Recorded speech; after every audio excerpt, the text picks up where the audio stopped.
तो इस सब्जेक्ट में सबको डाउट रहता है कि कौन सा सब्जेक्ट हमको लेना चाहिए, यानी कि ऑप्शनल कैसे चूज़ करना चाहिए।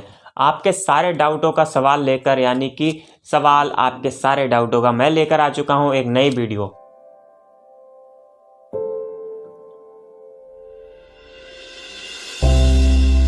तो जिसमें आपको बताऊंगा कि कैसे करें वैकल्पिक विषय का चयन, यानी कि ऑप्शनल का चयन। हर वीडियो में मैं कहता हूं कि ऑप्शनल से ही आप, जीएस तो इम्पॉर्टेंट है ही है, बट अगर आपके जीएस में नंबर कम रह सकते हैं तो ऑप्शनल में आप नंबर अच्छे खींच सकते हैं।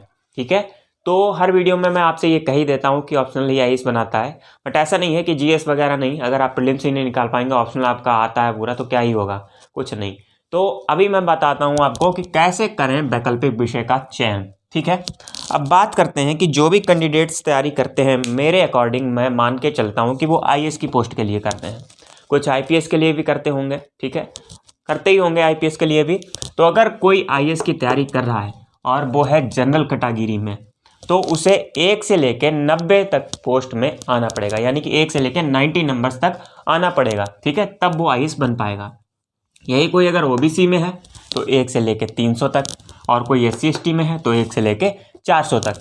अगर कोई जनरल कैटेगरी का आईएएस अधिकारी बनना चाहता है तो वो लगभग 1025 मार्क्स लाए, तब उसको प्रॉपर आईएएस की रैंक मिलेगी। और अगर ऑल इंडिया रैंक बन चाहिए है तो इसमें क्या कर दीजिए, +100 और ऐड कर दीजिए, यानी कि 1125 पे लगभग ऑल इंडिया रैंक 1 हो जाएगा। ठीक है, अगर कोई ओबीसी कैटेगरी का है तो उसे 991 नंबर लाने पड़ेंगे प्रॉपर आईएएस के लिए। अगर कोई SC ST का है तो उसे 970 मार्क्स लाने पड़ेंगे आईएएस कैटेगरी के लिए। ठीक है, यानी कि आईएएस पोस्ट के लिए।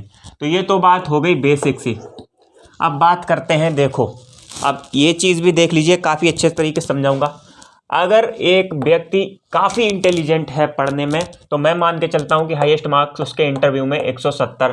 बाकी ऐसा नहीं है कि काफ़ी अच्छे विद्यार्थी जो रहे हैं उनके 195, 200 लगभग मान के चलिए कि आ जाते हैं मार्क्स। बट मैंने बिल्कुल कम से कम लिया है, जिससे आपको पता लग सके कि हाँ कितना पढ़ना है, कितने अच्छे तरीके से पढ़ना है। इंटरव्यू में 170 तक, जीएस में लिया है कि 385। ठीक है, इससे हाईएस्ट भी आते होंगे, बट 385 मान के चलिए कि इतने ही आते हैं और इतने ही आएंगे। और ए से में मान के चलिए कितना भी अच्छा आपने लिखा हो, 250 का होता है, जिसमें से 145, 150, 140 इस कैटेगरी में रहेंगे। और अब बात करते हैं ऑप्शनल। तो ये टोटल हो गया हमारा कितना, 700। ये जो टोटल हमारा हुआ है 700। अब अगर आप जनरल कैटेगरी में हैं तो आपको कितने नंबर चाहिए, 1025। 1025 नंबर आपको चाहिए। तो लगभग कितने हमको, 325 नंबर हमको ऑप्शनल में लाने पड़ेंगे अगर आप जनरल कैटेगरी में हैं। समझ गए, 325 नंबर लगभग अगर ऑप्शनल में होंगे तब जाके आपको मिलेगी आईएएस की पोस्ट, जो कि 1025 पे बनेगी जाके। ठीक है, अगर ओबीसी में है तो वही कम लाने पड़ेंगे, 991 में, तो इसमें कम हो जाएंगे। SC ST में है तो और कम हो जाएंगे। ठीक है, तो इस हिसाब से लगभग 325 नंबर। अब बात करते हैं कि कैसे करें वैकल्पिक विषय का चयन, यानी क्या क्या चीज़ें देखकर, यानी कि हम क्या क्या चीज़ें देखकर ऑप्शनल का चूज कर सकते हैं कि हाँ ये चीज़ है तो ये अच्छा है और इसी को लेकर मुझे पढ़ना है। देखिए, एजुकेशन बैकग्राउंड मैटर नहीं करता। बहुत से ऐसे स्टूडेंट मैंने देखे हैं जो कि इंजीनियर हैं और कोई डॉक्टर भी था, और उन्होंने अलग सब्जेक्ट लिया आपने और अच्छे मार्क्स लाए। ऐसा नहीं कि लोअर कैटेगरी के मार्क्स आए, उनके काफ़ी अच्छे मार्क्स आए। तो इस तरीके से मैं आपको बताता हूँ कि क्या क्या मैटर करता है। देखिए, वैसे आपको मैं बताऊं कि बच्चे यही सोचकर ऑप्शनल लेते हैं कि वो जीएस में हेल्प करें, जो जीएस के पेपर होते हैं उसमें हेल्प करें। और दूसरा एक ये भी मान लेते हैं कि चलो वो छोटा हो। तीसरा ये कि पठाए सामग्री, यानी कि अगर अब मैंने सोचा था कि साइकोलॉजी ऑप्शनल सब्जेक्ट काफ़ी अच्छा है, बट हिंदी मीडियम में उसके लिए जो पढ़ना है वही अवेलेबल नहीं है। तो अच्छा क्या होगा, काफ़ी अच्छा, मतलब कुछ लोगों को साइकोलॉजी पढ़ने में ज़्यादा अच्छा लगता होगा। अब इंग्लिश मीडियम में तो आपको बहुत चीज़ें अवेलेबल हैं, बट हिंदी मीडियम में उतनी चीज़ें अवेलेबल ही नहीं है। आप कह सकते हैं कि इंग्लिश मीडियम के कंपैरिजन में हिंदी मीडियम में बिल्कुल नगण्य नहीं, यानी कि 0 है। तो अब चलिए, पढ़ाई सामग्री यानी कि पढ़ने का जो भी बुक्स हैं वो भी अवेलेबल हो। दूसरा रोचक, यानी कि आपको उसमें रुचि हो पढ़ने में। तीसरा हमारा मतलब तीसरा यहाँ पर पांचवा हम मान लेते हैं कि एजुकेशन बैकग्राउंड, और छठा मान लेते हैं कि अंक, जिसमें अंक अच्छे आ रहे हों वो। तो मेरे अकॉर्डिंग जो है मैं ये मान के चलता हूँ कि आपका जीएस में हेल्प अच्छा है, छोटा होना ये भी अच्छा है, पढ़ाई सामग्री ये भी अच्छा है, रोचक एजुकेशन बैकग्राउंड, ये सबसे ज़्यादा मैटर नहीं करती हैं। मैटर आपको, मैंने क्या कहा, आपको आईएएस अधिकारी बनना है, ना कि उस सब्जेक्ट का पीएचडी करनी है, यानी कि उस सब्जेक्ट से पीएचडी नहीं करनी है, एक आईएएस अधिकारी बनना है। और आईएएस अधिकारी अगर आप जनरल कैटेगरी में हैं तो आप इससे ज़्यादा 700 से ज़्यादा हाईएस्ट मार्क्स नहीं ला सकते इंटरव्यू, जीएस और एएसए में मिलाकर। तो 325 मार्क्स जब अगर आपके ऑप्शनल में होंगे तब जाके आप ऑप्शनल में, यानी कि तब जाके आप प्रॉपर आईएएस बनेंगे। अब इन चीज़ों में मैं नहीं मानता हूँ, मैं सिर्फ मानता हूँ कि अंक जिस सब्जेक्ट में अच्छे आ रहे हैं वही सबसे अच्छा ऑप्शनल सब्जेक्ट है। बाकी ऐसा नहीं है कि लोग अपने इंटरेस्ट के हिसाब से नहीं लेंगे, बिल्कुल लेंगे।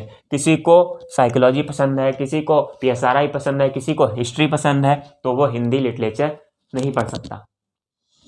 अभी मान के चलते हैं कि मैंने यहाँ पर लिया है कि हिस्ट्री में लगभग 310 मार्क्स आए हैं, लगभग 310 मार्क्स आए हैं। पॉलिटिकल साइंस में लगभग पीएसआरआई में लगभग 312 मार्क्स आए हैं। ज्योग्राफी में 305 आए हैं। सोशियोलॉजी में हाईएस्ट मार्क्स जो है ऑप्शनल में वो 307 आए हैं। संस्कृत साहित्य भी मान लेते हैं, इसमें लगभग 310 मार्क्स आए हैं। और फिलॉसफी एक सब्जेक्ट है, उसमें मान लेते हैं कि 295 हाईएस्ट मार्क्स आए हैं।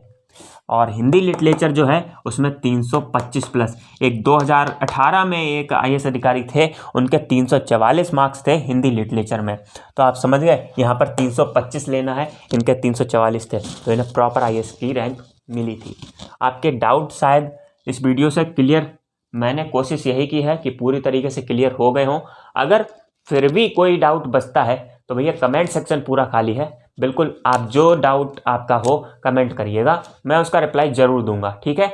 तो मैंने कोशिश की है कि आपके सारे डाउट क्लियर हो गए हों। अगर नहीं हुए तो कमेंट करिएगा, या इंस्टाग्राम आईडी का लिंक है उस पर आप मैसेज कर सकते हैं, सारे सवालों का जवाब आपके मिलेगा। अगर मुझे कुछ नहीं आता होगा तो मैं भी सर्च करके सारे सवालों का जवाब आपके दूंगा, ठीक है। तो बात हो गई आज ऑप्शनल पे। अब मिलते हैं किसी और वीडियो में। अगर वीडियो पसंद आई हो तो भाई मेहनत लगती है वीडियो बनाने में, लाइक कर दीजिएगा, दोस्तों के साथ शेयर कर दीजिएगा।